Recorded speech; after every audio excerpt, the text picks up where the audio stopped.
बिस्मिल्लाहिर्रहमानिर्रहीम।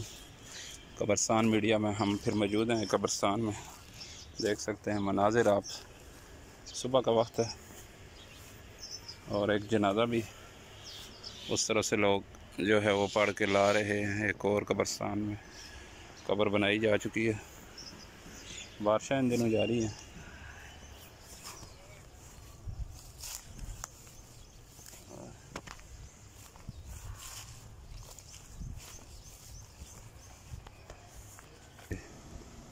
ये देखें एक कब्र टूट चुकी है।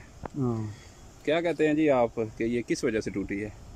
इस वजह से टूटी है कि लोग यहाँ पे आते नहीं हैं, अपने आबा अजदाद का दुआ शुआ करने नहीं आते, अपने कब्रों पे नहीं आते।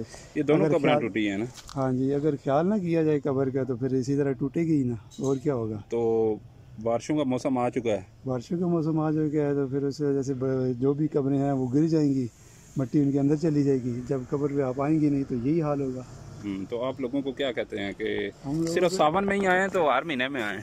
हम तो कहते हैं कि कब्र पे आना चाहिए, रोज़ आना चाहिए। रोज़ नहीं आ सकते तो आप दूसरे दिन आए, हफ्ते में एक दफ़ा आए।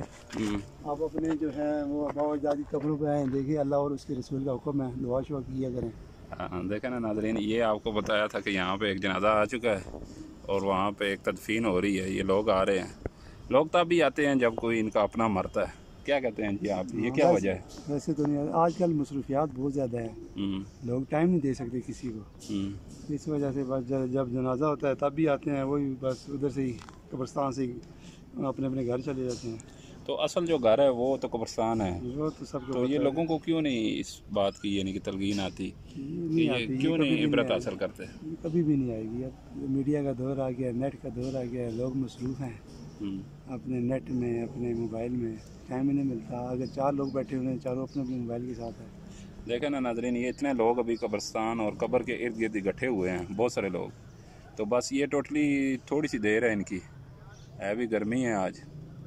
तो अभी ये देख सकते हैं, ये कुछ ही देर बाद ये खाली हो जाएगा कब्रिस्तान। तो फिर यहाँ पे सिर्फ खामोशी होएगी। देख सकते हैं कैसी खूबसूरत ये ग्रीनिंग है। पौधे भी यहाँ पे बहुत लोग लगा रहे हैं, कुदरती तौर पे भी पैदा हो रहे हैं। कब्रों के बारे में ये है कि आप अपने प्यारों की कब्रों पे आएँ और उनकी हालत देखें। जैसे अभी आप देख सकते हैं सामने, ये देखें कब्रें, ठीक है, टूटी हुई हैं ये सारी कब्रें बारिशों की वजह से ना। अभी तो बारिशें इतनी ज़्यादा हुई ही नहीं हैं। हाँ, क्या कहते हैं, ये कब तक बारिशें शुरू होंगी? बस अभी सावन शुरू होने वाला है, शुरू होंगी। तो फिर क्या हालत होती है इस कब्रिस्तान की? ये होती है कि यहाँ पे कब्रें जो लोग नहीं आते वो गिर जाती हैं, फिर बाद में आते हैं चौकीदार को 100-200 रुपया दे के मरम्मत करानी पड़ती है। तो उस वक्त तक कब्र की हालत तो ख़राब हो जाती है ना, पानी अंदर जब घुस जाता है तो फिर वैसे ही वो जो साथ मिट्टी पड़ी होती है ऊपर करके, तो अल्लाह खैर। यानी कि कोई सही तरतीब नहीं बनाते। नहीं, तो लोगों को चाहिए जी कि सावन से पहले, ये अभी सावन के दिन है, इनको मरम्मत की जाए। ये देख सकते हैं खूबसूरत मंजर है कब्रिस्तान का। फिर इंशाल्लाह मिलेंगे एक नई किसी वीडियो में, किसी नए कब्रिस्तान में। ये देखें तख्ती उतर के इधर आ गई है, ठीक है। ये फरहाद भट्ट की, ये किसी की तख्ती किसी की कब्र पे आ गई है, ठीक है। तो ये है कि अपना ख्याल रखें। फिर इंशाल्लाह मिलेंगे एक नई वीडियो में, नए कब्रिस्तान में।